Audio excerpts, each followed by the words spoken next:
mga bilanggo ng habang buhay. Pero nakatayo ko sa inyong harapan, dito po sa lugar ng kasiguran, gusto ko pong ipaabot sa inyong kaalaman, mga kapatid. Wala po akong kinalaman sa kasong ito. Madali po ako na isangkot sa kasong ito kasi ang pagkakilala po sa akin, isang drug addict po. Alam niyo, yung nakakulo ako, nakakaawa po yung ibang preso doon. Napakaraming kawawang preso. Wala rin talagang mga kasalanan. Dala lang ng gumagamit, nagbibisyo. Kasi pag gumagamit, sabihin, addict yan, yan na gumawa. Kaya doon sa mga tumitikim ng shabu sa inyo, no, drugs, ano man droga, tigil nyo na yan para nyo nakawa. Wala pong nangyayari sa buhay nyo.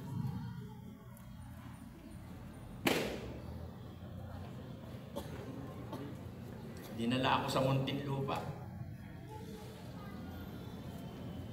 Grabe. Pero salamat sa Panginoon, matagal ko nang tinetestify, takbo ng bilibid. Siguro sabi ng ibang nakapakinig sa akin, totoo kaya kinikwento niyan tungkol sa Muntinlupa. Totoo po at salamat kaya ako sinasabi nagkaroon ng confirmation, yung testimony ko. Kasi hindi ba na-expose na sila eh? Na-dyaryo na sila, na-TV na, di ba? Nalaman na yung takbo. Totoo po yun. Ako po galing dun eh. Alam mo sa Muntinlupa ang preso, basta't may pera, lahat ng klase ng alak doon pwede mo mabili. May Johnny Walker nga dun eh. Black Label, Chivas, basta't may pera ka, meron. Wala kang pera, gin. Pero meron na eh. Tanduay, White Castle, meron.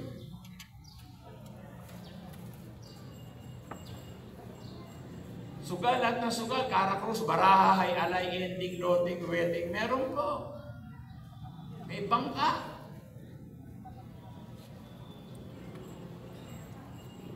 Drugs mula marijuana hanggang shabu, meron. Paano mawawala ng drugs? Papasok, gwardiya nga eh. Paano mo kakapapal, gwardiya nga eh. Pinapautang ang shabu dun eh, Lunes pa lang, Linggo bayad. Ganun karami ang drugs sa bilibid. Pwedeng utangin, basta linggo bayad. Ang problema mo pag hindi ka nakabayad ng linggo, yan ang masakit. Laki ng pamalo. Idadapa ka, papaluin ka, hindi ko mapinalo ka, bayad ka na sa utang mo, hindi. Linggo-linggo hanggang di ka nakakabayad, dadapa ka ron, papaluin ka.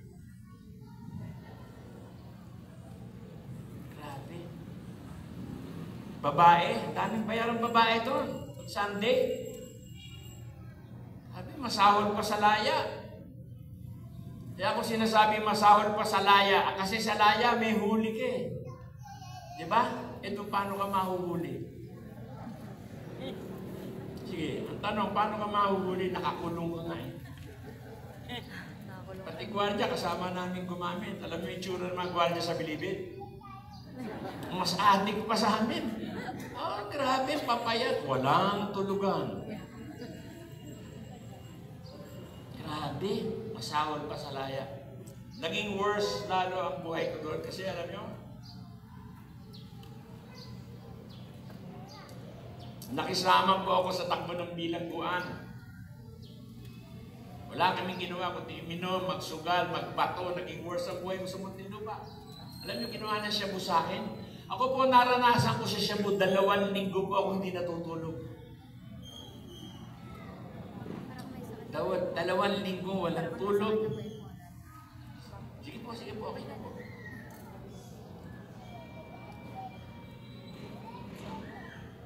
Ang pinakatulog ko, masandalan ko ng kapiraso. Pag dinat naman ako, batak na naman. 3 kahang Malboro ako araw-araw. Eh takot ako dahil alam ko hindi ako kumakain. Lagi ako nagbabaon ng Skyflakes, biskuit. Eh kaso nga, mag-Skyflakes ako, pantulak ko gin. Alam niyo mga pastor, makita ko yung sarili ko sa lamig, iyak ako na iyak. Ang payat ko, haba ng balbas ko. Ang unang-unang pumasok sa isip ko, ang Panginoon Diyos. Umiyak ako, sabi ko, Diyos ko, tulungan mo po ako, maawa na po kayo sa akin. Alisin mo po ako sa vision na ito. Palayain mo na po ako dito, Panginoon, maawa po kayo sa mga anak ko. Kasi namakulong ako yung bunso kong anak na babae, 4 na buwan pa lang eh. Kasi ang Lord po, nakikita naman ang puso ng bawat isa sa atin. Sabi nga, ultimo buhok natin bilang ng Panginoon Diyos, amen? Sa haba ng panahon, pray ako ng praise the Lord. Isang araw, sinagot ako ng Panginoon Diyos through television. Iba-iba po ang way ng Lord. Ako po through television. Di ako naniniwala ako this afternoon. Ito yung way ng Lord sa buhay ng bawat isang naririto. Amen? One morning, pagbangon ko, meron akong black and white na television doon. Binuksan ko yung TV ko. Nakatingin ako doon sa TV ko habang that time nagtutupi ako ng mga damit kong bagong laba. Tapos titingin-tingin ako sa TV ko. Alam niyo, may ginamit po ang Lord sa buhay ko. Nakita ko po doon sa television ko si Brother Eddie Villanueva po ng JIL. Nag-share po siya ng gospel. Habang nag-share siya, nagtutupi ako ng gamit, nakikinig ako. Yung lahat ng sinasabi niya, parang ako.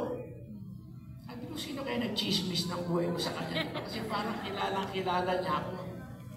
As naalala ko yung sinabi niya, hindi ko makalimutan ko yung sinabi niya, hindi mahalaga sa tao ang relihiyon, ang dapat sa tao magkaroon ng tamang relasyon sa Panginoon Diyos. Sabi ko, parang ako yun. Yung pangalawang sinabi, hindi ko makakalimutan, kayong gustong tumanggap sa Panginoon Diyos, sumunod kayo sa aking maikling panalangin, pumikit kayo at magtaas ng kamay. Alam niyo, that was March 3 of 1994. Ako po ay pumikit, nagtaas po ako ng kamay, sumunod sa panalangin. And after ng prayers na yun, meron ako naramdaman na hindi ko po kayang ipaliwanag sa inyo. Pero damang-dama ko ng mga oras na yun, niyakap po ako ng ating Panginoon Diyos. At isa lamang po natatandaan ko mga kapatid, na ang lahat po ng kasalanan ko po ay pinatawad po ng ating Panginoon Diyos po. Salamat. Salamat talaga sa Panginoon.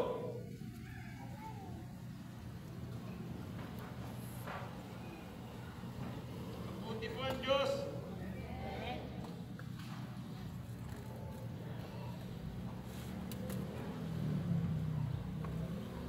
Pero ang demonyo, hindi ka naman titigilan.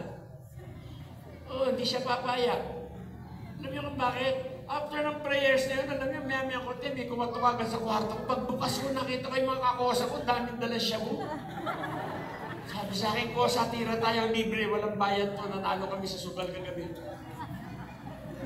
Dati ito, makakita na ako ng bato ko, nakasubsub na ako, nakatira na ako ng shabu sa loob, miski magkautang-utang ako. Pero nagulat yung mga kosa ko, ako nagulat din ako sa sagot ko. Kung sinabi sa akin, walang bayad, gagamitin daw namin. Alam niyo sagot ko? Sabi ko, kosa, pasensya na, maglalaba ako. Kahit may tigapaglaba ako doon. Kung may darating mga kakakosa ko, dinalaw ng nanay nila, dinalaw ako ng airmat ko, pare. Miskor ako, di ka, matitirahin kita. Sabi ko, tsaka na, gagawa ako ng surat sa tatay ko. Maglilinis pa ako ng kwarto, mamamalansya ako, lahat ng klase ng pamamaraan sa tulong po ng Panginoon Diyos ay nagawa ko po. At alam niyo mga kapatid, doon na pa ako munting-munting nakaiwas sa mga kasama ko. At doon ko na po inumpisahan, basahin po ang banal na aklat ko. Sige po, balaktahan niyo ang Panginoon. Yung una kong buksan ng Bible, yung magandang balita, yung Tagalog, yung kulay blue. Iyak ako na iyak. Sabi ko, Lord, wala akong alam dito. Bigyan mo ako ng tamang mababasa ko dito. Alam niyo, pagbukas ko ng Bible, pagbukas ko na, dire-diretso yung mata ko, hindi ko siya nilipat-lipat, mga kapatid. Pagpihit ko ganun, dire-diretso yung mata ko sa John 1:12. Na kayong mga nanalig at tumanggap sa akin ay pagkakalooban ko ng karapatang maging anak ng Diyos. Iyak po ako na iyak.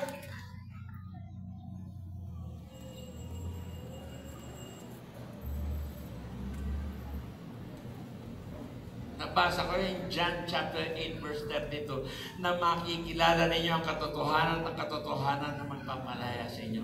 Alam niyo, sa loob pa lang ng Muntinlupa, pinalaya na po ako ng Panginoon Diyos ko. Ako'y nagpapasalamat sa Panginoon. Pero hindi pa rin natapos. Hindi pa doon natapos, mga kapatid. Tingin kayo sa akin lahat, lalo na doon sa mga kapatid ko mananampalataya na. Wala pong exempted sa problema. Maging lingkod ka man ng Panginoon, Kristiyano ka man, wala pong exempted sa problema. Ako nga, patuloy na naglilingkod, pero dumarating pa rin ang matrial sa buhay ko. Kasi may mga pagsubok na darating sa buhay ng bawat isa sa atin na pinahintulutan ng Lord. Hindi para magdusa tayo. Pinahintulutan ng Panginoon Diyos na mangyari sa atin para lalo tayo magtiwala na may magagawa ang Diyos sa buhay mo. Amen?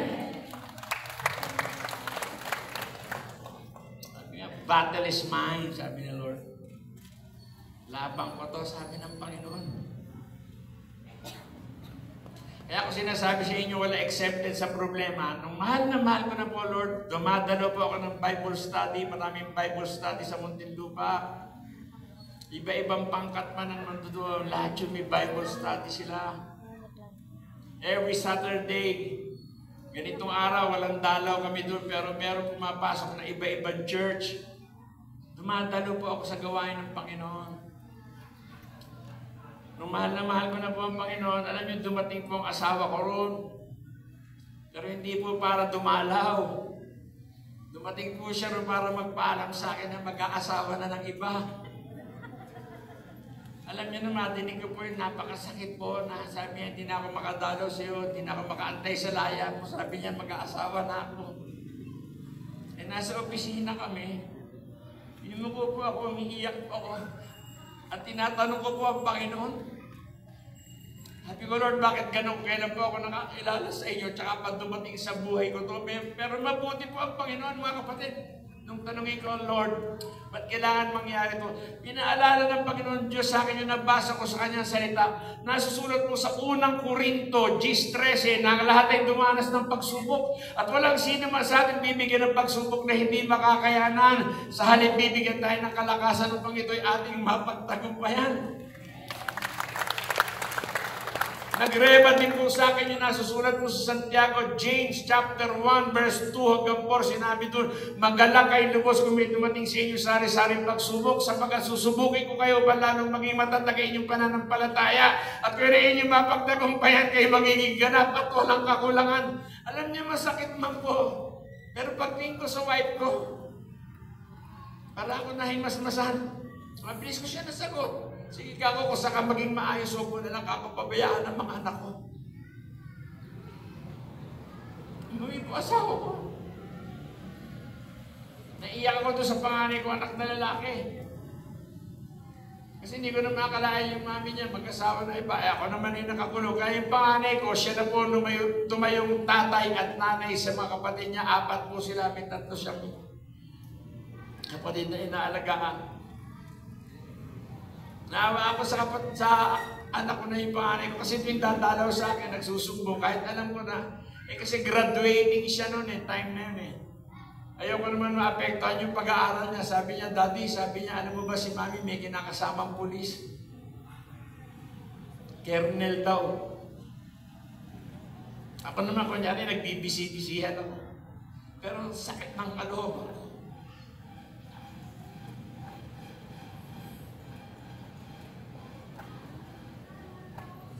Magaling pong basketball player yun yung anak ko. Malaking bata, magaling mag-basketball. Kaya yung bago yun uuwi, pag namalaw sa akin, pero bago uuwi yun, sabi niya, Daddy, mag-basketball muna ako. Maraming magaling na player sa Muntinlupa.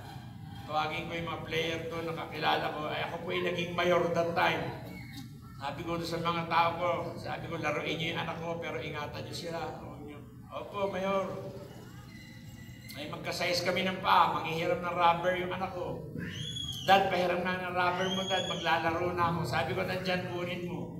Alam niyo, eksakto. Nung magpapalit ng sapatos yung anak ko, napatingin ako sa paa ng anak ko Nagpapalit siya. Nakitaan ko po yung anak ko ng balisong yung panaksak. Nahulog na gano'n galing sa medyas niya. Eksakto nakita ko. Alam niya nakita ko sinisipa niya po gano'n patago Sabi ko, nakita ko yung balisong yung nahulog sa'yo. Sabi ko, ba't may dala ka niya? Sabi ko, buti hindi ka nakapkapan sa gate. Kung tinakulong ka rito, galit na galit ako. Sabi ko, halika, dalhin mo nga sa akin yung balisong. Alam niyo, naawa ako sa panganay ko eh.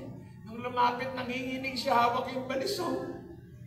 Sabi ko, ba't may dala ka niyan? Saan mo gagamitin niya? Natakot po ako. Alam niyo, sabi ng panganay ko, Daddy, sabi niya, magpaalam sana ako sa'yo. Sabi niya, papatayin ko si mami tsaka yung lalaki.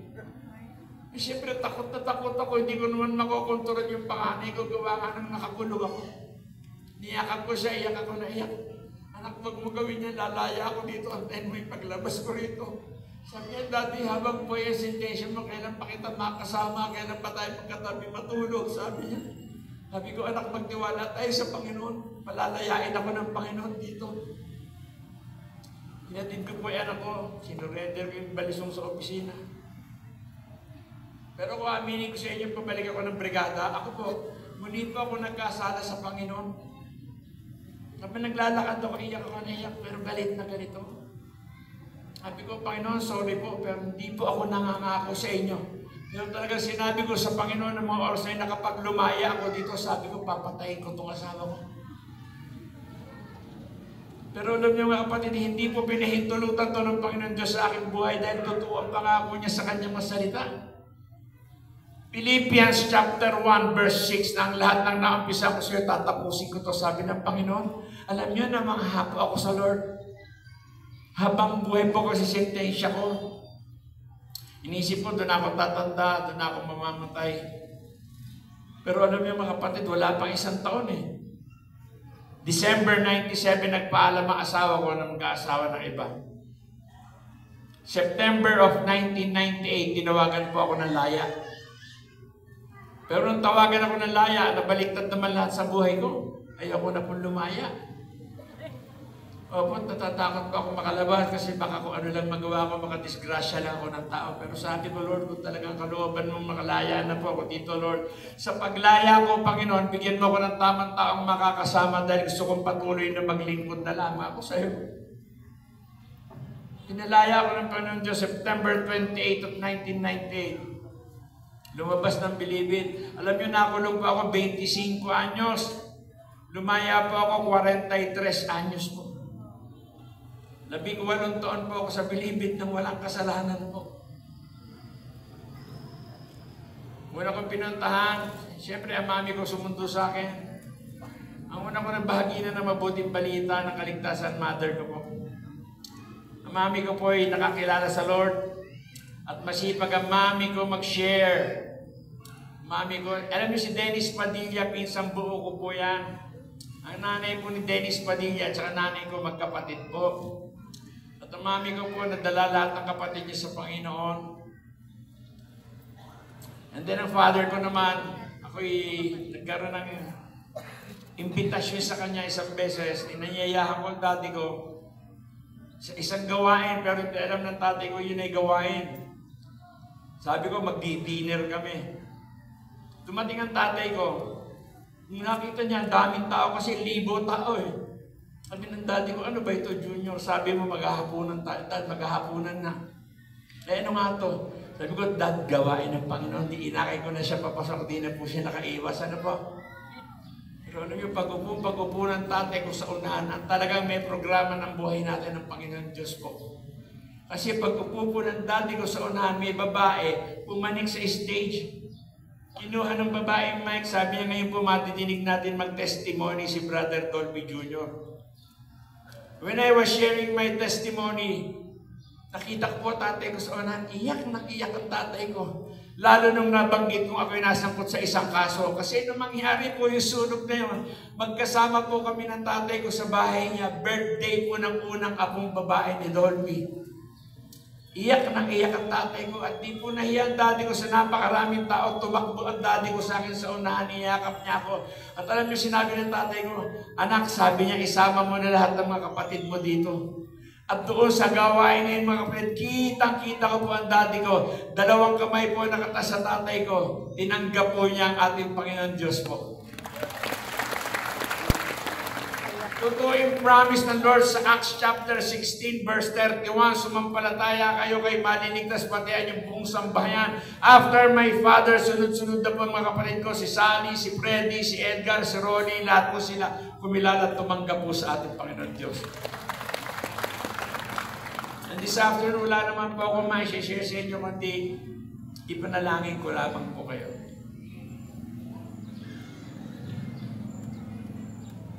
Kasi